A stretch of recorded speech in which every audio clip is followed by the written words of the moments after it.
You're listening to It Takes a Village podcast with Liberty, Megan, and Brieanna, where you don't have to be perfect, you just have to be you. Welcome to It Takes a Village podcast. I'm Megan. I'm Liberty. And I'm Brieanna. And this is episode 5, Baby Blues and Battle Scars, the Postpartum Shock. So I wanted to reset with you guys a little bit because our episode 2 ended up being so long and we split it into 2 different parts. We are a little bit off track on our episode numbers. So we are now on episode 5, but we're still in our series 1. So series 1 is Belly Bumps and Baby Humps, a candid look at pregnancy, birth, and postpartum. We talked last time about our birth stories. It was called Push It Real Good, Getting Honest About Birth. And now we are talking about our baby blues and our battle scars that 4th trimester right after you've had the baby. And then our next episode, wrapping up the series, will be Titty Time, the many ways to feed a baby. Love it. Please let me intro that one too. Titty Time. So we just wanted to revisit with you guys exactly where we were in the series because we got a little bit off with those 2 episodes that were extra long. So we will be wrapping up the series next time talking about breastfeeding, but this time we'll be talking about that postpartum shock. And I wanted to take a moment just to redirect you guys to our socials. We have a lot of listeners and we want to get you guys onto our social media. On Instagram is where we're posting most of our updates, and that's where you can look out for new episodes. Our Instagram handle is ITA_village_pod. And that is where you'll find new episodes, little glimpses into our lives, just little snippets of what we're keeping up to and when you can expect new content from us. So be sure to follow us on Instagram and Facebook if that's your jam. Okay, so yeah, as Bree just summarized so very eloquently, we are nearing the end of our first series, and we're hoping to actually get a couple of interviews with some local heroes in the areas that we have discussed that are so important for women during this process. So more to come there. We don't have anything confirmed yet, so more to come. Exciting things. And so today's episode is really going to delve into... It's almost like the impetus for the podcast. It's the process, the transformation. You become a mother, matrescence, which is just kind of that exactly what I just said. The transformation of becoming a mother is just so large and meaningful and so hard to describe. And so we'll all talk about what that felt like for us. We talked a lot about loving our little ones when we gave birth to them last time, which obviously got so touching. Such a crazy, impactful moment. And so now we're going to talk about what it's like to take them home. I think about putting them in the car for the first time. Ridiculous. And obviously things like breastfeeding, sleep deprivation, postpartum depression, postpartum anxiety. There's so many pieces and things that happen within the first few months of what we call the 4th trimester, or the first few months after you give birth. So crazy, amazing time. And I think we can probably get started. We're going to go through our mom moments right now. I think we're all kind of feeling a little off today. At least Megan is in the dump. Can you explain? This week's a charming moment was, I don't like you anymore and I want to put you in the dump. And I don't even know if I'm mad like I was at the time, but now I'm just like, way to go, girl. That's a good one. Like, You're so bad, you're going away. You're going to kind of want to like pull that on someone and be like, I don't like you. Kind of wish you were in the dump. I'm so sorry. Garbage. Throwing things away. I'm so sorry. Which is fair, because how many times have I gotten frustrated and been like, you know what, if you just don't want that thing anymore, I'm just going to throw it away then. Which isn't a great way to handle it too. So I'm learning.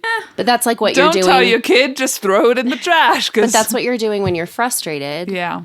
And so that's what she's doing. That's exactly what she's saying to you is, I'm frustrated. Yes. So. Or today was, I don't want you to leave. Oh. And try to drive away in her own little car to keep up with me. So, not just try, she underscores that. It was a big try. It was a big try. Person. She ran out of the house and jumped straight into a car. It's pretty cute. Yeah. That's my moment. Sometimes it's tough. We've all had a tough week or day. This morning, this is my mom moment because it's absolutely part of being a mom and having mom brain. I woke up early this morning. I felt great. I got in a shower. I made Evan's favorite breakfast, which takes a long time, but I was up early, so I had time to make it. He loved it. We got to school on time. We had a great talk on the way there. And then I got my coffee and I got back to my house, and there were no cars because everyone was at work. There was just one. And I went to... Okay, this That makes better. it even better. There's just one car, everybody. And I went to just drift into my normal parking spot and hit this guy's car. I hit my neighbor's car. And I have lived here for over 10 years, and I've never once hit any of the neighbors' cars. And I used to live in LA. Like, I can parallel park like no other. I get so close to my neighbor Carolina's car. It's insane. And I've never once tapped it. And today I just didn't calculate it right. Sounds like you Tokyo fully drifted. hit his car. Have you guys ever seen Bob? You've seen Bob's Burgers, you know, when Yeah. he's teaching his kid, is it Tina? Yeah. To drive, and they're in the parking lot, and there are no cars except for one. She's driving towards it. That's exactly what it was an absolute shock to me. And by the time I realized, I'd actually hit his Shout out car. Tina. I'm then trying to man. find like a note in my car that I can write him to tell him I hit his car. And all I can find is an empty assignment of Evan's. And so we might need it back. I really don't know yet. But it went really well. I mean, this guy's been a Gunny local for a long time. And when he texted me, I left him my number. And when he texted me, he had apparently texted me like 4 years ago, your banner is ready. So I've worked with him in some capacity in the past. I love when that happens. I'm like, oh shit, I know. we have spoken before. So we've worked together in some capacity, which was nice for both of us because we were like, okay, you're from here and you're Is from he sign here. guys and gals? No, he was off center. Oh, off center. And so, it was like, you know, that moment when you're like, oh, you're from here. This is going to go okay. And it did. It went well. We handled it ourselves. It was a scrape, but I was absolutely demolished. I just can't believe it happened in the first place. Yeah. But it all got fixed. But funky start to my day. And my day was going so well. And I don't know, mom brain. I mean, I was thinking about the many things Evan had to complete for homework and field And trips then you just and gave friends. it away with a note. You have to leave a note. You have to leave a note. Yeah. I had someone hit me in Denver and leave no notes, and I was really bummed. I But know. It's a white car. You have to leave the note, even if it's an assignment. Plus, I have his number now, so if we really do need the assignment, I can get it back. Right? Just be like, I would like this That thing piece that of you reached out paper about. back. Yes. Well, my day was good too for a second, and then it changed. I don't know. It's just been such a funky day. You said it, I think, when I texted you, Brie. You were like, it was a funky day. And I was like, yeah, it was a funky day. Because it was like great in the morning, woke up. I, did all the health shit that I needed to do. I made the damn protein shake. I got my workout in. I woke up early enough to have a coffee and like breathe for a second before my toddler, although it was very brief, she was like, Mommy. And I was like, oh. Oh, you're awake already. Okay. Yes, love you. Oh no, it makes me so happy to see her in the morning. But yeah, so it was just kind of rolling, and my work day wasn't like intense today. And I had my meetings, went really well. Minna and my husband were like planting seeds in the garden, and then so I don't know. It was just a good day, and then we had just a stressful. Me and my husband had a little bit of a spat in this podcast. If nothing is a transparent podcast, and that's where I'm at today. And I still love my husband, but that fucking sucked. And I'm in a place where like I really needed my village, and I think like it just kind of threw me off emotionally, and I was thinking about some stuff, and I was like, I do need this shift a little bit to go to Brie and to Megan and be like, hi. Yeah, because I think we all had an equally difficult day, and sometimes it's hard to show up for stuff like this. Yeah, I really didn't want to for a second. Yeah, when it's been a to be day real. or a week like we've had, and I think we all also had a moment of honesty, like, This is what hey, I'm village really in a means. weird place, but I'm going to do this anyways because we need each other. Okay. Should we shift gears into, where we are now, how we got here, the feelings of becoming a mother, the intensity, I don't know. Just so many things come to mind. So anybody want to start? Yeah, I'll start. I think with the transition into what my body looked like, I had no idea. Yeah. Like, I don't know what I did expect. It wasn't like cartoonish deflating of your belly because you had Honestly, a I baby. feel like I'm still learning. Right, like That it's it's just like- never Yeah. going to go back. But I didn't expect to still look pregnant. Yeah. And for that to take like a minute, how Yeah. long did it take? It's been so long. It took a while. For that to go down where you didn't like week or two still look like a Yeah. baby was in there. Yeah. Oh my God, why Yeah, do it I was not at least a remember? couple weeks. And that yeah. part really surprised me. I remember being Maybe longer, really, guys, really sorry. surprised at my body after Yeah. and just yeah. feeling like parts sat differently. I did not feel like it was felt- my body. I think over time, I think some of that stuff doesn't go back. It does, yeah. But Some I of think it doesn't. what does shift is your opinion about those things. Agreed. And it takes time. So give yourself some grace because I'm still learning it where I'm like, I want to look the same and feel the same as before I had Avery. And I know that's not a reality. It's and so not. now I'm trying to be like, but I'm still trying to be healthy and be happy with who I am now. And then I look at photos and I hate myself, right? But like, You you're also want to trying. be kind and loving to your body. Yeah. Like, It's I a really- very hard lesson because none of us are taught how to do that Exactly. in I society. took it really seriously afterwards Yeah. to start thanking my body Yeah. and like trying my best to be in awe of what it could Yeah. do instead of shocked at what it looked like. Yeah, I was actually really surprised at how deep of a connection with my body I found that I had right afterwards because you feel like you went through something physically that is like nothing physically you've ever gone through, literally in every way.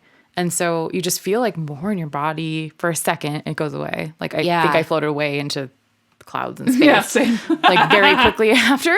But like the first day you get home and you look at your, like I wanted to look at myself in the mirror because I was like, what is it? What do we got going on? You know, Yeah. what do we got going on over here? Let's see. And you've been through And a whole you got the hand thing. mirror. You got. Anyway, she's fine. Yeah. But yeah, she'll be fine. By the way, it's kind of amazing. She equals your vagina, if you weren't clear on that. Yeah, no, I remember standing in the mirror and being like, wow, thank you so much. Because I like had talked to Yeah. other people about it and heard about like thanking your body. And I was like, Yeah. ooh, that's a good reframe. Because I was very like surprised in some ways and just like, oh yeah, this is still folding over. Okay. I know. That's quite exactly it. hard. Where you're like, oh wow, that part of my body now folds It's not gone. over. Yeah. It Yeah. just folds in on itself Yeah. and looks real good. Yeah. But it's so beautiful. Like once you realize, oh my gosh, this thing that is now alive next to me.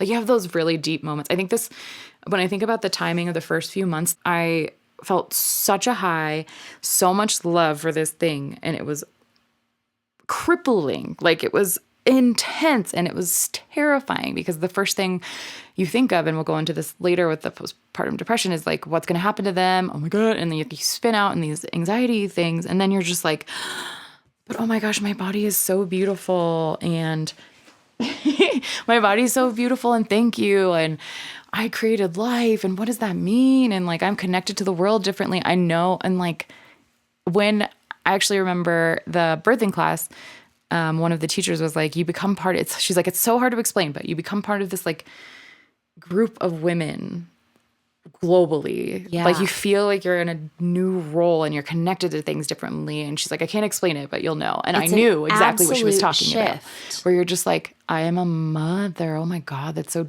like deep and beautiful and wonderful. And you're like crying and your hormones take a dip like nothing else in your fucking life. It's the craziest feeling I think I've ever had. It's equivalent of like taking how many birth control pills? 300 or something at one time?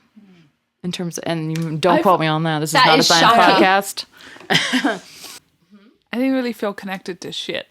Really? I kind of just felt like after I had her, right? And I was thinking, oh my God, I birthed this amazing thing and she's just destined to die.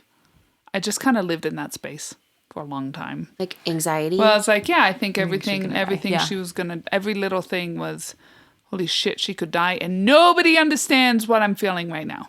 yeah, So I just also felt very that alone.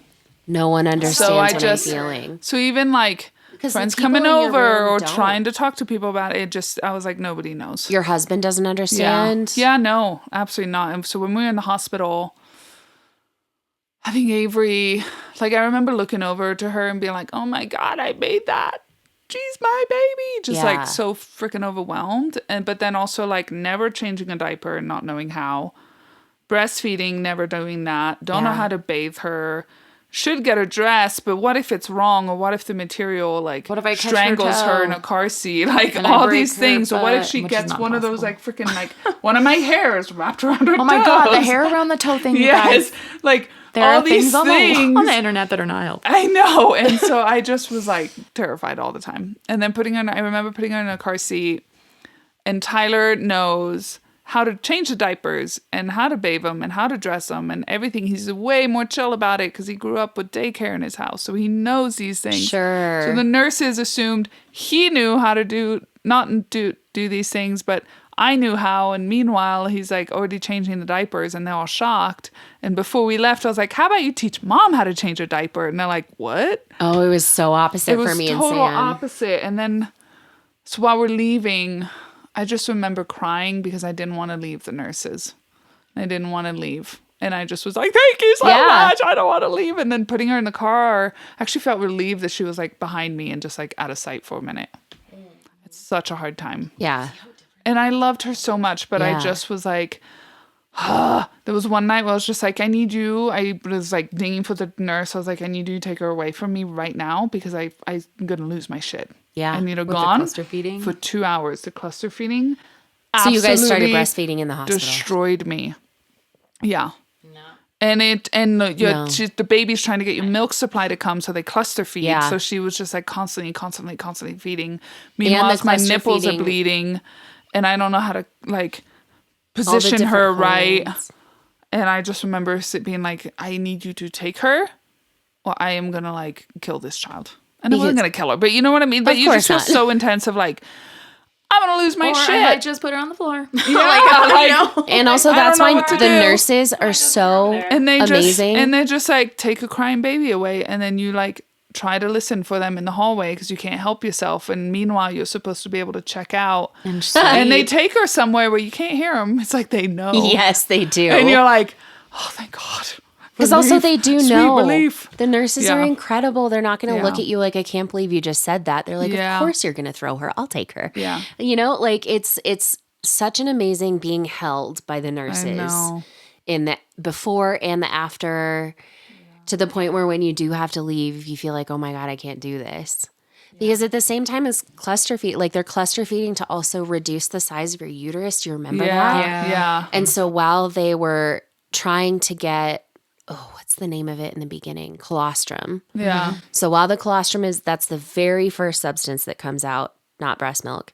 Well, they're trying to get that out, and then they start getting that and then start feeding all the time. It's also reducing the size of your uterus. Yeah. It's like super fat and nutrient dense. And so you're at the hospital in this like insane zone of your Yeah. body readjusting, your mind, your heart. You just birthed your heart. You're trying to make sure you can sustain them, and these beautiful nurses. Honestly, because I birthed my heart though too, I kind of took that as like, I am the only one who can take care of you because I'm the only one who knows what this feels like. Yeah. And I basically rejected like everyone. and Even everything. nurses? I mean, no, those were the only ones that I actually was like, okay, that's right. That was only probably because they're professionals and stuff, and they were just like there for the whole time, and it's hard to see your partner in that new light, and right, Yeah. and I also was like, just felt like I'm the only one who knows her like I do because she is me. And that was I also don't think you ever stop feeling like that. No, you don't. That's Yeah. the problem that I'm having right now is I'm the only a one who special understands bond. how she's feeling. I'm the only one who can handle her It's not always a problem though. breakdowns. Like I knew how to handle Evan breaking his arm because I know him. Right. And now it feels like I'm the only one who can feed her right. I'm the only one who can make sure she gets to school right. I'm the only one who can do it all. I'm the only one. That is a problem. And that's so detrimental. And such a hard place to But I be. don't know how and to such an break easy it. place to get to. It so is. Yeah. Because I am also there. It's just a control freak. It's like control and But no, and okay. it satiates my anxiety a little bit about it, which Can is we like take a so- pause to mention the misogyny and the patriarchy of it all? Like, I don't want you to Yeah. blame it on your shortcomings. It's a flawed system that we have. Yeah. And you really honestly understand that flawed system from the jump. Like, I thought I was in the most feminist, most equal relationship ever. I have an extremely liberal husband, and you don't understand how deeply rooted that misogyny is until you have a child. And those gender roles are immediately expected. And you immediately feel like the only one that can care for your child. And your husband immediately feels ostracized. And it's immediate. Yeah. And they feel like they have to provide and you feel like you have to care. And we had to address those things that we did not think existed in our relationship because of a child. There's this also, along with the system and societal pressures and expectations, are like you as a woman, gendered, right? As a woman, you have an innate sense of your emotions and you can handle things. You're nurturing. It's natural. It's going to come natural to you. And like that's only for us, but not for them. Yeah. But also they should be bonded, but also be the best mother ever, but also don't. There are women be a out there who gatekeeper. aren't like that, It's just too many things. you know? Yeah. And that's okay. Yeah, totally. You're not in tune with your emotions and you're not super emotional and you're not touchy-feely. Like, I don't say I love you. It's just Yeah. a slippery slope You know? when you start to gender things And like it's that. just so... It's crazy that they just put that pressure on us. Yeah. The minute that baby comes, it's like... Nobody taught you. I don't know about anybody of you. Nobody sat me down, unless you grew up in a big family and you were surrounded by babies all the time, or you were like had access to that for some reason. Like I babysat, but that is it. And I don't remember things from that. Nobody sits you down and tells you this is how you be a woman. This is how you be a mother. You slowly learn intrinsically and like implicitly and small, like hiding almost sometimes, like how to navigate certain personalities and men and other threats. And it's just an intricate balance that you learn as a woman to like strike. And it's not even intentional or like taught outwardly. It's all It just in happens. observing and the reactions of people to you. And you're like, okay, I'm going to have to not do that again. It's just like it's crazy. So anyway, I could go down a rabbit hole, but But it there's- is so, these expectations are it's so so completely detrimental. built in, and it begins immediately after having a kid. Yeah. And this is not to blame men for like No. living in that system. No one teaches them how to do those things. It's built into them the same way We it's built learn into you. because we have to, and we don't have a choice. And they can either learn with us or not. And I think a lot of times it's a crazy and really difficult thing to find the right balance to make sure both of you are actually Learning. exposed to the same types of challenges on a daily basis. Like on a daily basis, are you kidding? Like I would keep her all the time and like we would be in the same room a lot of the time. But sometimes not. Like sometimes I didn't want to be around anybody when I was breastfeeding because it was difficult and I didn't want him to see me because I also have a perception I still give a shit about my husband and what he thinks of me, which is ridiculous to think when you're like actively bleeding into a diaper while your baby's shitting into a diaper while you're learning how to breastfeed. And like, and I'm worried about like, oh, I don't want him to see me fuck this up. Like that's so dumb, but also not because that's just like what Because I'm you're holding taught. yourself to that pressure of like, I should be doing this. Yeah, I'm I supposed should to know get how to do this. this. My boob is big. Why isn't it working? Like that's Yeah. literally Yeah. went through my head. And you How are expect you working? You've done this to me my whole life. and you expect that not only your partner is looking at you like that, but that everybody Everyone. is. Yeah. Everyone's You're watching immediately to under the see microscope. if you're okay or doing well. And the only people Or that it didn't feels like really you look are. at me that way were the nurses, other than making the assumption that Tyler doesn't know how to change a diaper and I do. But like they were Yeah. so calm with the fact that I didn't. Yeah. Do you know what I mean? Like, yeah, okay, let's make sure you're good to go. And then they're like nice to you all the way out to the car. They are the MVPs. I know. The best thing I did though, before we move on to the next thing, so we're not trying to talk about breastfeeding today. That is a whole other subject, let's be honest. We'll talk about it But next. I will say this, because if you're getting close to this point, or you have birthed your child and you're listening to us to try to feel better while you're holding your beautiful new baby, that would be amazing. Congratulations. Yeah.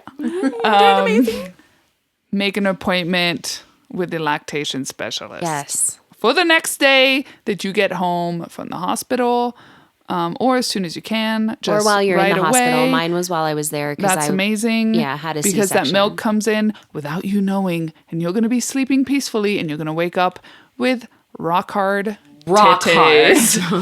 Yeah, and you were not going to be able to like get milk out, and you're going to be freaking out. And I don't know how to use a breast pump, and that was me. Yeah, your lactation And she's specialist. crying, and you're crying, and the husband's saying, "Ah!" It was great. But we had an appointment three of you within will an be crying hour, and it was together. the Oh, best wait. thing we did because then we were able to get out of that space of panic mode. Yeah. We had answers. So, The lactation specialist But- is key. but that is for next time Yes. because that was a trip. We'll get House into calls. it in titty time. Yes. Yeah. Did it time. Can't wait for titty time. All right, Okay. so now we've gotten home. We Yeah. have very safely transported our babies in the back of the we car. filmed it. Oh my God, I could totally post a video of us getting home with We Avery. should post a video on our And the socials where you doggies. should follow us. We brought home a little blankie from that Louis. No, we brought home. We had someone bring. I think Tyler brought one of Avery's little blankets back for Louis to sleep with, so he would recognize our smell when we got home. And the first thing Louis did was sniff my belly, like, "Where is the thing that was inside Yeah, you?" same. And then Tyler walked in. Like I went in because we knew Louis was going to be jealous, so we wanted to hang out with the dog and the cat and like be like, "I'm home and I have time for you still." And then Tyler brought the baby in, and Louis was all super inquisitive, and the cat walked up and sniffed her once and just tromped away like, "I don't fucking think so." Lucy Do hid this, for baby. a month. Our Yeah. cat hid for a month. Yeah, Like, are we sure this lives here now? we had her in a Jazz is still little wondering. swing, like because you don't know what to do with it. You're like, "What do I do with this baby now? Do I hold it? Do I put it down? She's Oh, the sleeping. swing, What though. do I do?" So the first thing we did was like, let's put her in a swing, and she pretty much lived in a swing for a long time after that because we're like, this seems to work. And we put her in the swing, and the cat would like pop up behind it and just sniff her occasionally, and just be like, "It's still here," you know. This lives here now? Yeah. Yeah. And then we didn't know you don't know what to do. It's such a weird time because like you want to talk to your partner, but you also relieve that you're not in the hospital and you're not just talking about the baby anymore. And so I don't know, we had this moment of like, What? how do we go back to who we were? You right? don't, Like, but how do we there's not talk that about anymore. anything but just the baby? And how do we go back to like, you like will it to just be like, back to us. Here we go. It's back to the groove. Everything is fine. And you're trying so hard to like get back to quote unquote isn't normal in like your mind, that. like whatever that is. Yeah. And Yeah. I remember that feeling like hopeful because I Yeah. felt like maybe it could happen. And Still you're in the very so- beginning. And you're grasping so hard for that normalcy. And so we just were like, okay, well, let's just turn on a movie. Yeah. Let's start there. Yeah, That helped. We did that. Yeah. We turned on a movie. She was sleeping. It helps you feel like a human again. And then I was sitting there and I was like, Tyler, I think I'm going to have a glass of wine. Yeah. And he was like, really? You think you're supposed to? Should you? You might be breastfeeding soon. And Well, I I was think just I did like, too. And I was like, you know what, Tyler? I had a deli sandwich. The way I'm feeling right now, Sushi. the wine's not going to hurt her and it's going to help me. Yes. So I'm going to do that. So I had a glass of wine and I called you because Yeah. I was desperate for normalcy. Where I was just like, Yeah. I just want someone to come here right now. Like, talk to me like nothing happened except that people would come in and be like, let me see the baby. Yeah. But you're thinking like, I just want people to pretend like nothing happened. Like you're still Megan. Yes. Yeah. There's part of you weird. that's searching that's like, I'm still that person. Weird. Right? Yeah. Yeah. And when I got back from the hospital, God bless my friends. At the time I was 28, none of my friends were in this part of life. None of them had been married as long as I had. None of them were pregnant or thinking about having kids. And it was just, they were just living their 20s and had no idea what I was going through and no concept of what this was because none of them were going through it except my cousin Denise. And she had just moved to Los Angeles and she now is a birth doula. I don't even know if it was on her radar at the moment, but she was so just intrinsically attuned to what I was going through and how big a deal it was. And I feel like she was the only one in my community besides Sam that saw it because all of my friends were in their party era and their sharing sure. house era, and none of them understood how life shifting this was. And I feel like the only one aside from my husband who had also been shifted was my cousin Denise to truly see that like everything had changed for us. I was not okay. And she treated me as such. She made sure my friends set up a meal train and Denise made sure they all delivered. Like she didn't make me make sure they were delivering. She made sure everyone was did, yeah, yeah. doing dinner when they were supposed to. Meal train was clutch. By the Yeah, way. Yeah. meal train. And there's an app. We will link it. That's Yeah. actually more helpful than anything. It is. It really is. And, Was and that also, and the I have coffee like, in the don't go in shower? though. The coffee in the shower. Someone to just come hold the baby so you can shower. Unless And you have just- clearance, like just leave the food. Cause Yes. Because you wake up every day, you wake up with like, oh my God, I have this little baby. And you're so excited. But then you're like, Oh my wait God, I a have to minute. do Now I got to this. feed her. Yeah. And And I'm myself. going to have my coffee. And you just feel kind of alone because like Tyler, you know, your husband has to go back to work in some situations, sometimes not. But like in my situation, Tyler had to go back to work. So I just too. would wake up and be like, now what do I do? Yeah. What do I do today? I keep the I baby alive. keep the baby alive, right? And you just feel kind of alone and in your cycle and circle, like, And it it's just really is a time cycle. going by, and It feels monotonous. so like the little breaks with the friends coming by, just popping by, bringing coffee, go take a shower. I've got the baby; she's not going anywhere. Yeah. And then that I'll made wash the me, bottles. and then I started feeling more confident of like, oh shit, I can just put her in the bassinet and take a still do shower stuff. Yeah. and keep the door open. And she's fine. Yeah. Because in the beginning, Like it you feels fine, like you start, guys. you start getting She's more fine. comfortable because He's fine, she's fine. that in the village initial was there to show you that they're Yeah. okay. And in the Right. initial taking of them home, it feels like every breath you take is a breath they take. Like you are keeping them Yeah. alive in that capacity. Yeah. It just feels like crippling pressure. It is. And it's quite literally like your life is their Mm-hmm. life. And then you have people re-enter your life with gifts and food. Always bring food. I know. Food is key. Yeah. And to have those friends kind of tap in, remind you are Megan or Brieanna or Liberty, and bring you something to eat and let you take a shower.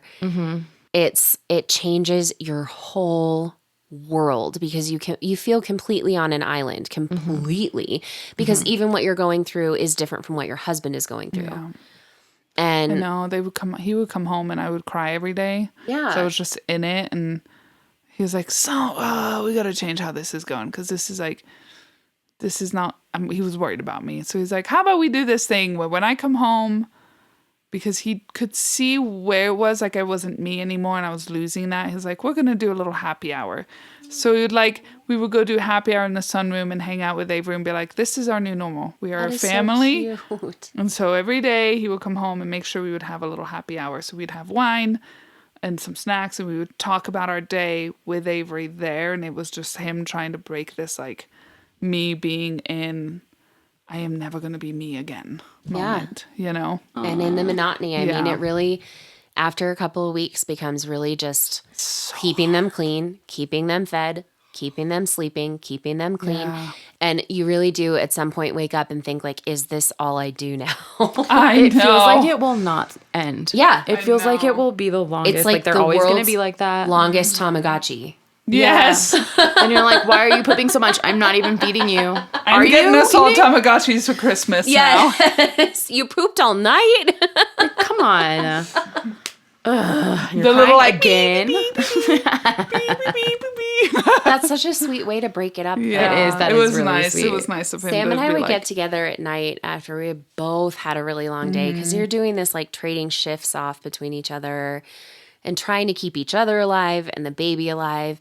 And this was my favorite. Sam and I at the end of the night when Evan was asleep. Newborn babies, by the way, sleep so much. I know. So in their first don't worry 2 about to 3 months, they sleep like 15 hours. So So people are not in a day. So people are not kidding when they say sleep when they sleep. And I know it's hard, but they really do catch the most sleep at the beginning. So if you can catch as much sleep as you can at the beginning, because they sleep so much. But at the end of the night, when we would realize like Evan was down for a while, we would get into bed and make Evan faces, like the face he would make when he was hungry or when he was upset. And it was so entertaining. And we would just make Evan faces until we fell asleep. So you can like find the thing that's isolating you both and bond over Yeah. it and Yeah. share that together for a little bit. And that was really fun. It is Tyler- so interesting to like be kind of annoyed at something for taking stuff away from you, but also like have that be the thing that keeps your bond alive. Yes, at the exactly. same Because it's happening to both of you. Yeah. Again, with the nuance and feeling two things at once. Tyler came home once and he got a picture of me, and I fell asleep with the baby on the couch. Oh, but I'm so grateful for those. But I now. fell asleep, Yeah, and me he too. totally got a picture of us, and she's like the size of my head next to me. It's so crazy how little she was. Yeah. So I remember in that grind, on that note of parental leave, Sam had to go back. Sam didn't get any paternity leave and had to go back, like took his vacation, which was 2 weeks only, and then had to go back to work.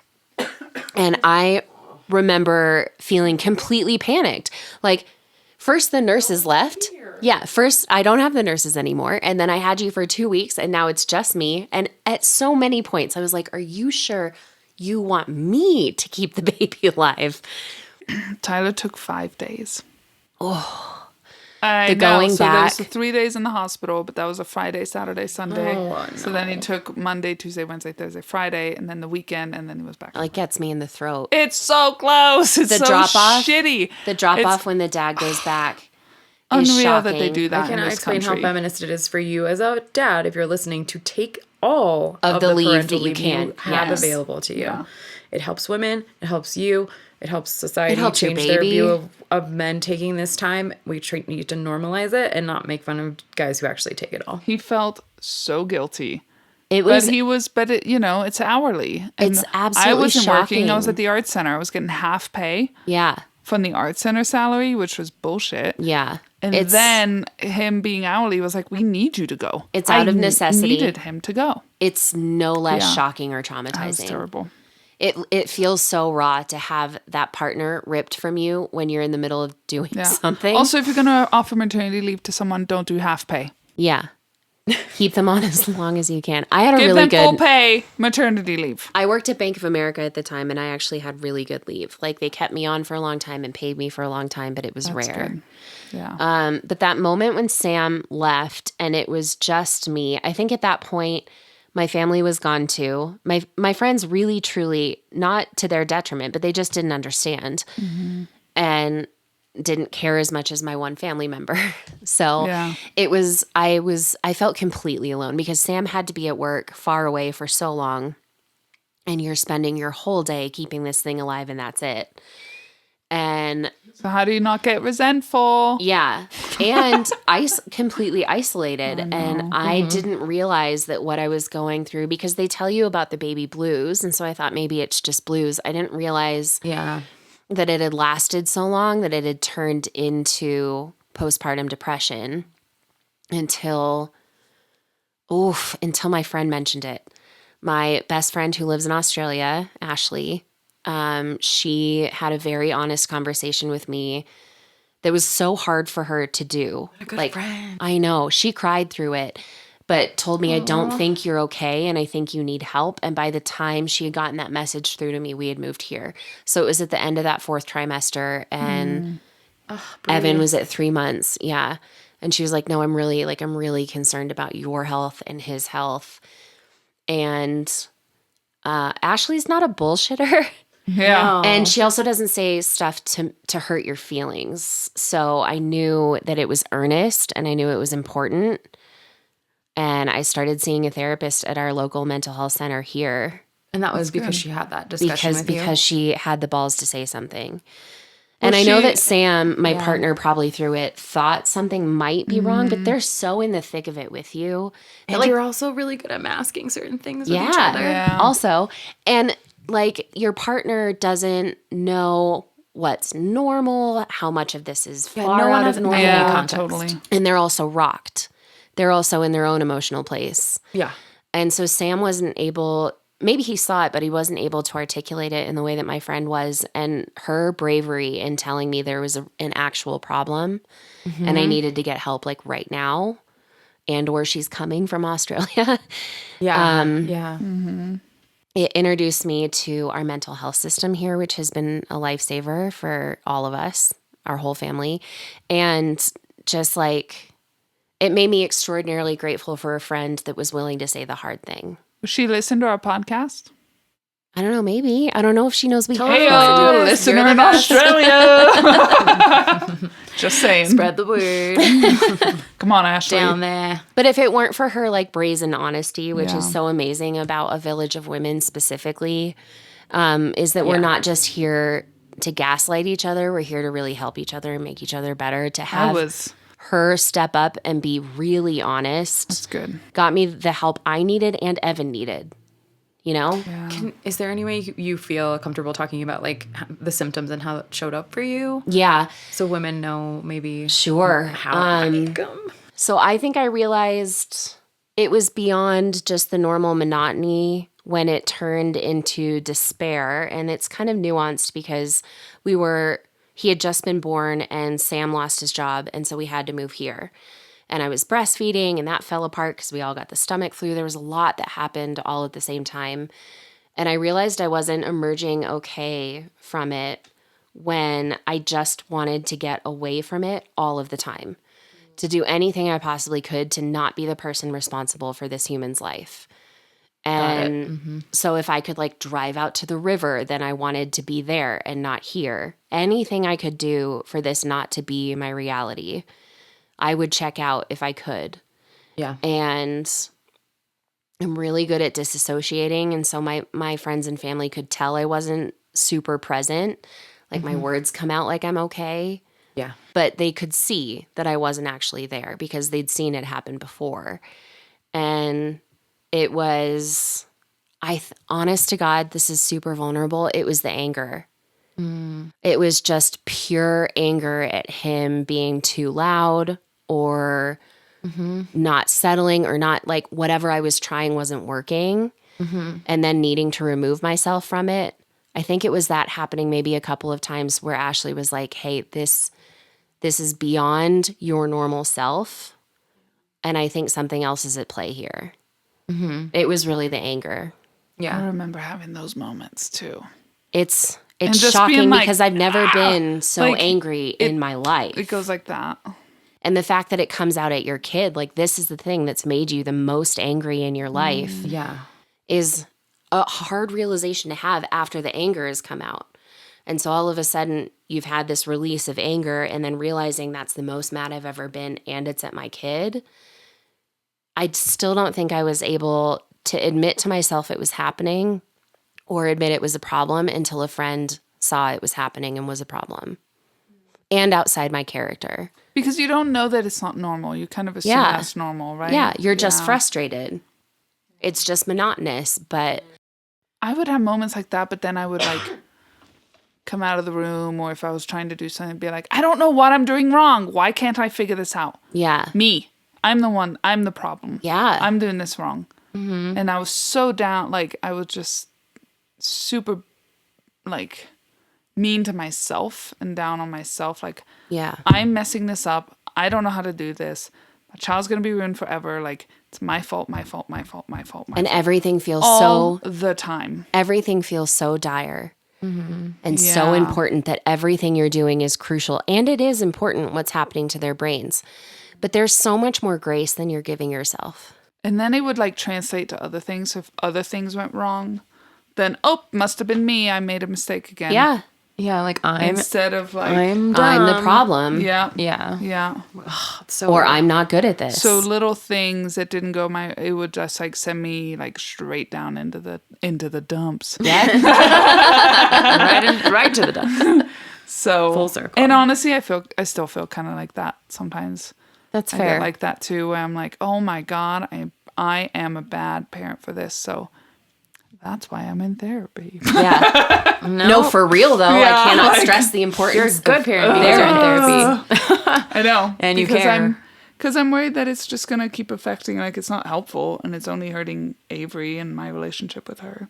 Yeah. And I felt like honestly in that time my therapist was able to tether me back to reality, if that makes sense. Good. Like your brain starts to make up a lot of stuff. Yeah, it does. And my therapist was able to refocus me on what's actually true. Or you feel like you're watching it from the outside and you don't have control over your brain anymore. Like when you go period crazy, it That's feels like the that. Like you're watching worst. from the outside. Uh-huh. And a therapist is like, are we perhaps outside? Shall we get inside? Yes. Yeah. Would you like to come in? Yeah. Here's a cup of tea. Yeah. Yes. Yeah, it is so weird. difficult to manage the different sides. And I just want to point something out that, like, we've talked about like 6, 7, 8 different things. I don't know. We could go back and count. But, like, this is not just happening chronologically. Like, these aren't like, okay, today's challenge is breastfeeding. The next one is sleep deprivation. The next one is, oh, my God, you feel depressed. And then you got to decide who you want to have come over. Like, all of it's happening at the same time. All at the same time. Every day, all the time. So it's just so much. And like, I and remember, it's immediate. You really do feel lost. Yeah. And what you were saying earlier is like, you have this moment where you're just like, why does no one care? Yeah. I just did this. And everyone's asking, like, they do care, but like in only like a superficial way. But it didn't shift anyone else like it shifted you. Shift everyone else. And like there's only a handful of people that like truly come to you and like ask if you're okay. That was my because cousin. they understand. Yeah, Yeah. like you said. And like someone who came to my quite literally like saved me from maybe a mental breakdown or a physical breakdown was my best friend Maya, and at the time her wife Amanda. I, like Bree, didn't have family nearby during this whole process, and for various reasons, like they could not come to be near me and couldn't stay with me for long periods of time. Like that's not how my family works, and it's just not what I have available to me. And so at 6 weeks, my friend came to visit, and she and her wife and her parents came, and it was so great and wonderful. And that was the closest thing I had to like, okay, they weren't staying with me for a long time, but they were there for like, I think 2 weeks. And Amanda stayed overnight with Minna. I had not slept for longer than 3 hours at a time. Yes. For 6 weeks. But yeah, sleep deprivation. She stayed overnight. I hadn't gotten any sleep, like any chunk of sleep, and I didn't know how bad it was. Like I knew that I felt drunk and it was weird, and I felt like I was in a fog, and I had heard that a fog was normal, and I felt weird, and I was just like, okay, I'll be fine, I guess. And she came, stayed overnight, and saved my life. And I woke up feeling like completely renewed, like totally different. And I was like, oh my God. Like I was in a cloud, and it was bad. It was a dark storm cloud. But anyway, so like Village saves us. And like it takes a village is like quite literally, it takes a village, like historically, biologically, all things before. There was a whole ass village, you guys, like taking care of us. And now we're in tiny houses on tiny boxes on a hillside.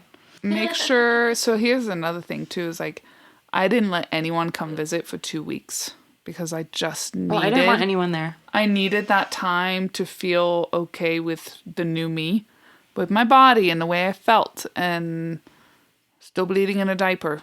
Yeah. And like getting used to breastfeeding, like all of it. I didn't want to be like around people wanting to hold her while I'm thinking, oh, I gotta feed her right now, and like feeling this pressure of like, I'm gonna lose my breast milk supply if I don't feed her right now, and people are holding her and like being kind of pushy like that. I just didn't want that. But it's funny now because like my sister-in-law didn't do that. Like Peggy was there the next day they got home, and that was her choice. But now I almost feel this pressure of like, oh, I did that wrong. I should have allowed the grandparents to see her sooner. No. It's weird. But like, but that's weird. That's just like how it makes you. It's the comparison That's how pressure. you feel. Yeah, it's terrible. Yeah. But you do what you have to for yourself. I didn't let anyone come for 2 weeks, and it was probably one of the better decisions because then when they came, I felt like I was you're never in a rhythm like after 2 weeks, but I was getting there. You're not quite as shocked. So that I was also kind of like, existed? I was and I was kind of like able to hold a conversation with them and be like present in the room to some extent because you're still in a fog for sure, and you're still sleep deprived, and you're listening to them, but you're really not because you're like looking at your baby the whole time. But it helped a little bit. Like I couldn't even imagine waking up the next day, coming home from the hospital and being like, oh, someone's in my house now too. Yeah. That I have to host. So my village was all up in my business from the jump. I actually people pleased that part of it, and I let people into the hospital when I kind of wish I hadn't. Yeah. And just had people people in the hospital. Yeah, I had people all up in my business. With the COVID, where they're like nobody in. Yeah, you're except for Tyler. Yeah, my village came in early, and I wish I had that amount of space. Totally. It's important to respect people's need for that space. It was nice though too, because I know some families they come and they want to be helpful, but they don't know how to be helpful. Yeah. I was lucky. So you have to help them be helpful, and it's way too much. It's actually more work. Yes. It's way too much to do that. It was actually like, thankfully, my family was very, Tyler's family and my family was very helpful. Yeah. And then when, my mom and Peggy came together and they get along, and it was like, great, they're here to like taking care of things, and then my sisters came and they were just like, we got it. Yeah. It was great. I went and got my hair cut while Emily was here. And then Anne, I might have done the massage when Anne was here. I can't remember. But it was like kind of nice knowing that I had, like those are the kinds of people you want to have around you.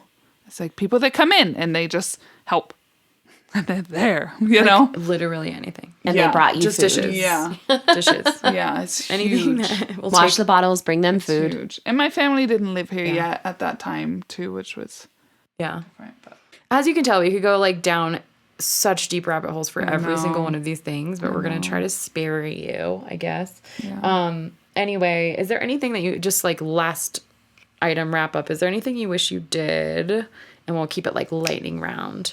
Anything you wish you did that you, if you go back in time, like you would do if you could with like this whole period of time? I have to say, honestly, looking back, I would have allowed myself that time. I would have asked for 2 weeks after the baby was born to just get my bearings with Sam and the baby and at my house. Like, I wouldn't have had people come visit me at the hospital. Yeah. Megan? I wish I had had more maternity leave because that's everybody's wish. It's never enough time. But I am also very thankful that I was able to bring her to work with me for literally a year. I wish I'd been more honest with Tyler with how I was feeling, but I also didn't know what I was feeling. Yeah. So it's hard, right? It's this catch-22 of like, I wish I had been able to tell him how I was feeling more, but I didn't know how I was feeling at the time, so I didn't know how to tell him how I was feeling. But now I'm trying to do that more, of like opening up even when it's hard days and it's the little things, so he realizes this is hard and I don't have it together. Yeah. Right? And, get therapy sooner. Oh my God, agreed. Oh my gosh. So my thing would be definitely like have all the details ironed out with your partner in advance. Like, I just kind of thought that I read this in books too, where they're like, you do need to have a sit down meeting. You do need to have like a talk about exactly what things are going to look like. And I was like, oh, it sounds like a lot. And I don't want to do that. And I was like, we'll have time. Like, I'll be home and we can figure it out. What was I thinking? Like, no, it just made all the mental and emotional load much heavier while you're going through all these other things we discussed. Like, you don't want to have a discussion about like, can you put the water bottle over here or there, or like even those types of things. Like, where are you going to have your station of shit that you need? What do you actually need when you're breastfeeding? It matters like what kind of bottle it is sometimes, because you could knock it over. So make sure it's like a fat bottomed bottle, like that you can easily reach. Just stupid shit. But also like division of labor. You're not going to be doing anything. They need to know that they're going to be picking up the slack.